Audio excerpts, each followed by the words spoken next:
கர்த்தரோடு நெருங்கி ஐக்கியமாக ஏன் வாழ வேண்டும்? ஆதியாகமம் 5வது அதிகாரம் 21, 22 வசனத்தை வாசிக்கும் போது, ஏனோக்கு 65 வயதான போது மெத்துசலாவை பெற்றான். ஏனோக்கு மெத்துசலாவை பெற்ற பின் 300 வருஷம் தேவனுடைய சஞ்சரித்துக் கொண்டிருந்து குமாரரையும் குமாரத்திகளையும் பெற்றான் என்று வேதத்திலே வாசிக்கிறோம். கிறிஸ்துவுக்குள் அன்பானவர்களே, ஏனோக்கினுடைய 65வது வயதில் மெத்துசலா பிறந்தபோது ஏனோக்குக்கும் கர்த்தருக்கும் ஒரு நல் உறவு பிறந்தது. அந்த உறவு 300 ஆண்டு காலம் நீடித்தது.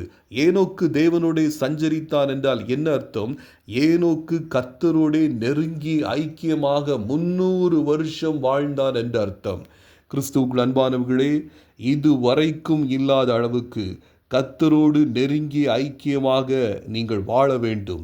ஏன் வாழ வேண்டும் என்றால், எபிரெயர் 11வது அதிகாரம் 5வது வசனத்தினுடைய பின்பகுதி, ஏனோக்கு தேவனுக்கு பிரியமானவன் என்று அவன் எடுத்துக்கொள்ளப்படுவதற்கு முன்னமே சாட்சி பெற்றான்.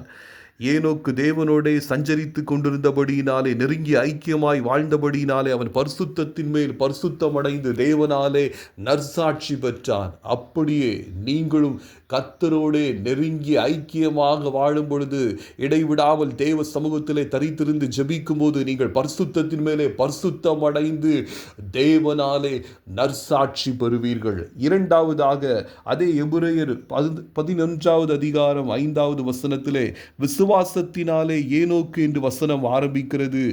ஏனோக்கு கர்த்தரோடு நெருங்கி ஐக்கியமாய் வாழ்ந்தபடியினாலே அவன் விசுவாசத்திலே வளர்ந்து பெருகினான். இன்றைக்கு நீங்கள் கர்த்தரோடு நெருங்கி ஐக்கியமாய் வாழும் பொழுது உங்கள் விசுவாசம் வளர்ந்து பெருகும். உங்களுக்கு ஆண்டவர் தருகிற விசுவாசத்தினால் நீங்கள் இந்த உலகத்தை ஜெயிப்பீர்கள். பிசாசனுடைய கிரியைகள் உங்களை தொட முடியாதபடி அழிந்து நிர்மூலமாகும்.